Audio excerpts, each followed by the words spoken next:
Hi guys, welcome to my channel. This is A-Zone DIY once again, and for today's video episode, gagawa ako ng shoe cabinet kung saan meron siyang umbrella storage sa gilid.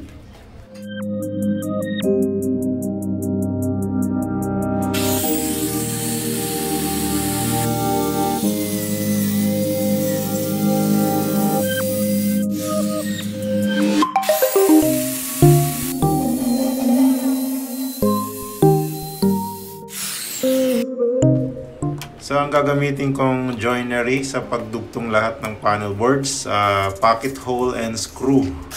Mas madali kasing magdugtong ng mga panel boards kung pocket hole at saka screw yung gagamitin.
Nag-apply naman ako ngayon ng water-based acrylic wood varnish.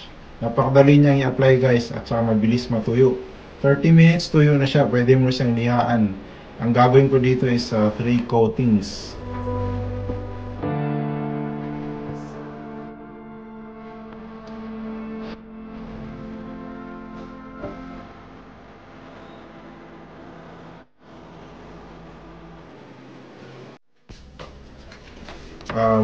Water-based enamel paints lahat to guys. Yung black paint, haluan ko lang ng konting white para ma-achieve ko yung dark gray color. Tapos haluan ko ng konting lamp black para maging satin finish.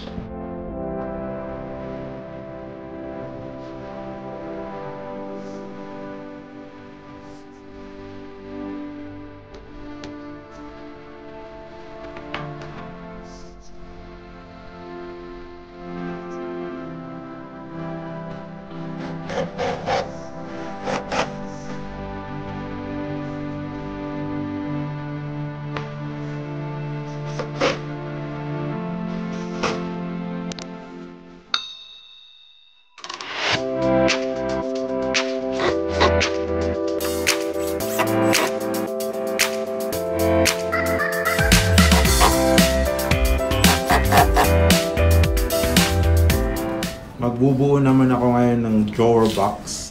Pocket hole lang din ang gagamitin kong joinery dito kasi mas madali siyang buuin pag naka-pocket hole.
Naglalagay naman ako ngayon ng concealed hinge cup, yung parang butas niya.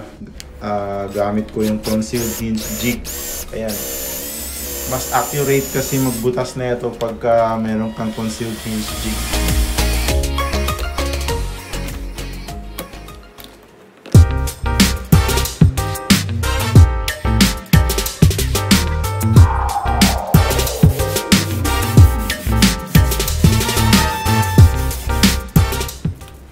So same process pa rin yung pagpipintura guys. So umpisahan natin sa primer. Yan yung unang coating ng primer, tapos lilihaan mo siya ng 220 grit na liha. Tapos lalagyan mo ng putty, tapos patutuyuin mo siguro after 4 hours.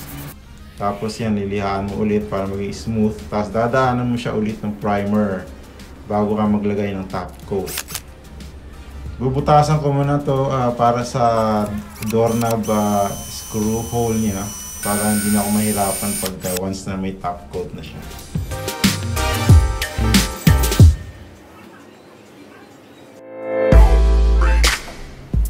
Ikakabit ko naman ngayon yung mga concealed hinge. Soft close concealed hinge ang gagamitin ko dito guys.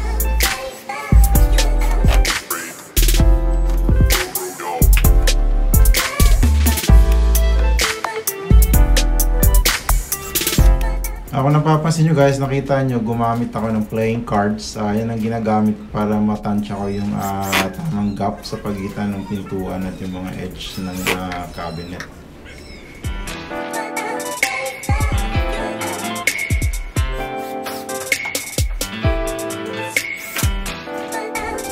Ito naman yung umbrella storage. Nilagyan ko siya ng plywood na may mga butas kasi dyan yung isushoot yung mga dulo ng payong. Kakabit ko naman ngayon yung drawer front.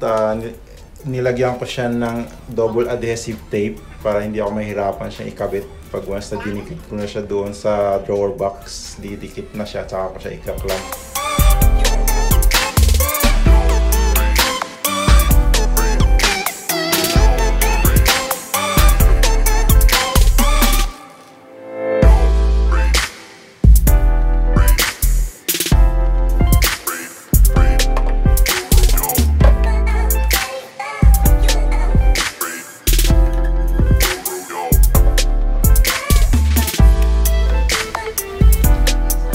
Lahat ng cabinet knob na ginamit ko dito guys is made of aluminum alloy, gold color.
So guys, para po sa complete list of materials, check nyo lang yung description sa baba ng video, ilalagay ko lahat doon.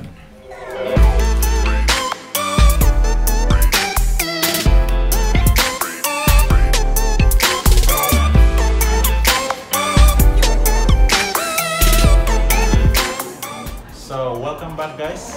Finally, may natapos na naman ang project ngayon, shoe cabinet. Ito yun guys. Pero bago tayo mag-start sa tour, shoutout muna tayo. Shoutout kay Samuel Alejo, kay Ronald Alan Dico, at kay lalong-lalo na kay Cheatman Channel. Nagtuturo siya ng mga basic woodworking. So, manood kayo sa channel niya guys. So, okay. So, ito na yung shoe cabinet guys. Papakita ko sa inyo yung basic features. So itong side na to, meron siyang 5 shelves kung saan makapaglagay ka ng 3 pairs of shoes per shelves. Sa kabila meron din apat na shelves, makapaglagay ka ng 2 pairs of shoes per shelves. At dito sa gilid, nilagyan ko siya ng, hindi ko alam kung anong tawag nito, comment nyo sa baba. Ito sa mga nakakaalam. Para sa ano to pag nagsuot ka ng shoes. Okay, so ang ginawa ko, lagyan ko siya ng hood para paglalagay niya. Alright? So ito naman may drawer dito. Lalagyan ng mga brush, wax, o kahit ano pang gusto mo ilagay. So sa gilid naman guys, ito yung lagayan ng mga payong. Yan, lagayan ng umbrella sa likod. Sa gilid. Okay? So that's all for today's video episode guys. Thank you so much for watching. And don't forget to hit that subscribe button and click the notification bell. If you have any comment suggestions, please do not hesitate to comment down below guys. Okay? So once again, thank you so much and see you in my next vlog.